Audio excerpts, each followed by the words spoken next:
कैसे हो दोस्तों।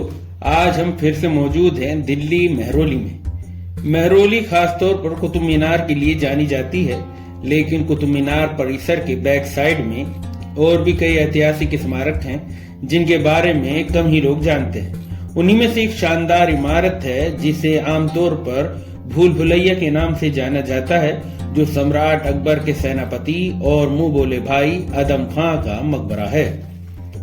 अस्सलाम वालेकुम दोस्तों, मेरा नाम है मोहम्मद उबैद खान और आप देख रहे हैं उबैद खान रिकॉर्डिंग। यह मकबरा एक ऊंचे चबूतरे पर बनाया गया है जहां सीढ़ियों से पहुंचा जा सकता है। कहते हैं यह मकबरा लाल कोट किले की दीवारों पर बनाया गया है और कोनों पर नीची मीनारों से सजा है। यह एक 8 साइड दीवारों से घिरी छत से निकलता है। इसकी गुंबद की छत पर रंग बिरंगे रंगों से एक खूबसूरत डिजाइन को बनाया गया है। गुंबद से नीचे आते हुए छोटे छोटे आले दीवार की खूबसूरती को बढ़ाते हुए गोलाई में बनाए गए हैं, जो नीचे आते हुए बड़े झरोकों में तब्दील हो जाते हैं और मकबरे की जमीन तक उसके एंट्री गेट बन जाते हैं। जमीन बिल्कुल प्लेन है और सिर्फ एक छोटी सी कब्र दिखाई देती है। एंट्री गेट पर भी रंग किया गया है और डिजाइन बनाए गए हैं। इसमें 14वीं सदी की शुरुआत में लोधी शाही खानदान और सैयद शाही खानदान वाले आर्किटेक्चरल स्टाइल के एक गुंबद, 8 साइडों वाला एक कमरा शामिल है। इसमें हर तरफ एक 3 खुली जगह वाला एक बरामदा है। इसे भूल भुलैया के नाम से भी जाना जाता है क्योंकि इसकी दीवारों की मोटाई में कई रास्तों के बीच एक टूरिस्ट अक्सर अपना रास्ता भूल जाता है। कुछ सालों पहले तक यह चारों तरफ से खुला हुआ होता था और आप मकबरे के अंदर जा सकते थे, लेकिन आजकल की ये नई जनरेशन पढ़ लिख चुकी है और लोगों से काफी कम्युनिकेट करना चाहती है, तो ऐतिहासिक इमारतों पर अपने नाम के साथ नंबर और संदेश इमारतों की दीवारों पर लिखने की शौकीन हो गई है, वो भी पेंट से। ऐसे ही लोगों की मेहरबानी की वजह से ही इस स्मारक को चारों तरफ से बंद कर दिया गया है और देश और दिल्ली में कई स्मारकों को बंद करके ताला लटका दिया गया है।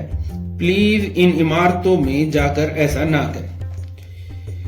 गुंबद के बीचों बीच एक कब्र है जो आदम खां की कब्र है। यहाँ उनकी माँ की भी कब्र थी जो अब नहीं है। यह मकबरा विशाल है और गुंबद भी काफी बड़ी है। एक बागी का ऐसा मकबरा ये देखकर हैरानी होती है क्योंकि यह मकबरा लोधी और सैयद शाही खानदान के सुल्तानों के मकबरे से काफी बड़ा है। ये हो सकता है कि अकबर अपनी दाइमा महमंगा और मुंह बोले भाई से बहुत लगाव रखता हो, लेकिन सल्तनत की बगावत की वजह से उसे मौत की सजा दी गई। आइए जानते हैं इसके बारे में। आदम खान का जन्म 1531 में हुआ था। वह अकबर का सेनापति थे। वह महमंगा जो अकबर की दाई थी उनका छोटा बेटा था। 1552 में अपने शासन के दौर के चौथे साल में अकबर ने उनकी शादी बाकी खां बलकानी की बेटी जावेदा बेगम से कर दी थी। उनके 2 बेटे और 2 बेटियां थीं। अपने पुराने सेनापति मानसिंह की बर्खास्तगी के बाद आदम को सेनापति बना दिया और उसे मालवा पर कब्जा करने के लिए भेजा गया। 1561 में आदम की क़यादत में मुगल फौज ने मालवा पर हमला कर दिया। उन्होंने 29 मार्च 1561 को सारंगपुर की लड़ाई में मालवा की सुल्तान ईशान की फौज को हराया। उसके सभी खजाने, हाथी और हरम पर जीतने वालों ने कब्जा कर लिया। रानी रूपमती ने जहर खाकर अपनी जान दे दी। जीत के बाद आदम खान ने सिर्फ कुछ हाथियों के साथ सम्राट अकबर को जीत की रिपोर्ट भेजी। बाकी लूट का सामान खुद ही अपने नाम कर लिया।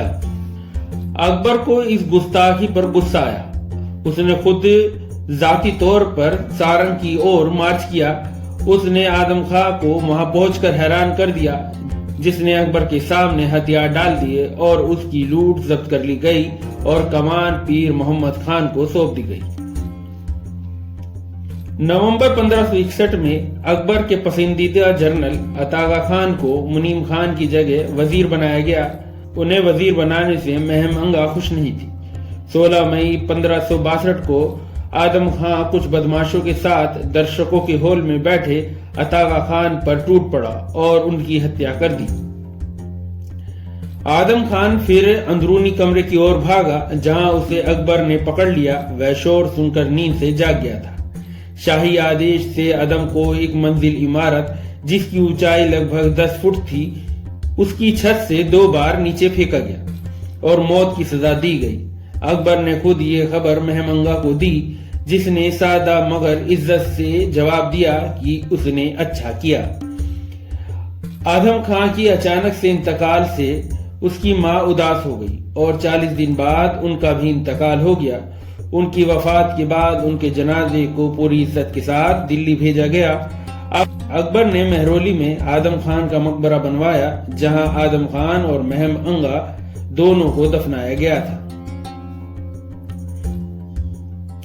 यह मकबरा 8 साइड वाले डिजाइन में बनाया गया है, जो उस दौर के किसी भी मुगल इमारत में देखने को नहीं मिलता है। यह एक डिजाइन शायद गद्दारों के लिए खास तौर से माना गया था, क्योंकि यह पिछले सूर शाही खानदान की कब्रों में दिखाई देने वाला सामान्य डिजाइन और खासियतें थीं। और आज के लोधी गार्डन के अंदर लोधी शाही खानदान की कब्रें भी ऐसी ही हैं, जिन्हें मुगल गद्दार मानते थे। 1830 के दशक में बंगाल सिविल सर्विस के ब्लैक नाम के एक ब्रिटिश अफसर ने इस मकबरे को अपने आवासीय अपार्टमेंट में बदल दिया और अपने डाइनिंग हॉल के लिए जगह बनाने के लिए कब्रों को हटा दिया। हालांकि अधिकारी का जल्द ही इंतकाल हो गया, लेकिन कई सालों तक इसका इस्तेमाल अंग्रेजों द्वारा आराम करने के घर के रूप में किया जाता रहा और एक समय तो पुलिस स्टेशन और डाकघर के रूप में भी इसका इस्तेमाल किया गया।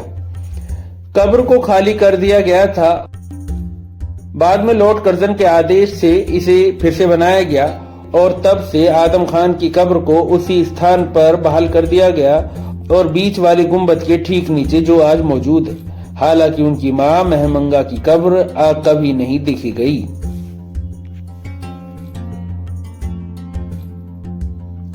यह मकबरा 1562 में बनवाया गया। ये कुतुब मीनार महरौली दिल्ली के उत्तर पश्चिम में मौजूद है, महरौली शहर पहुंचने से ठीक पहले। अब यह आर्कियोलॉजिकल सर्वे ऑफ इंडिया द्वारा प्रोटेक्टेड स्मारक है। कब्र महरौली बस टर्मिनल के सामने है। आज का ये ब्लॉग हम यहीं खत्म करते हैं। आपको हमारा ब्लॉग कैसा लगा हमें जरूर बताएं और हमारी आने वाली वीडियो को देखने के लिए बेल आइकन के बटन को दबाएं।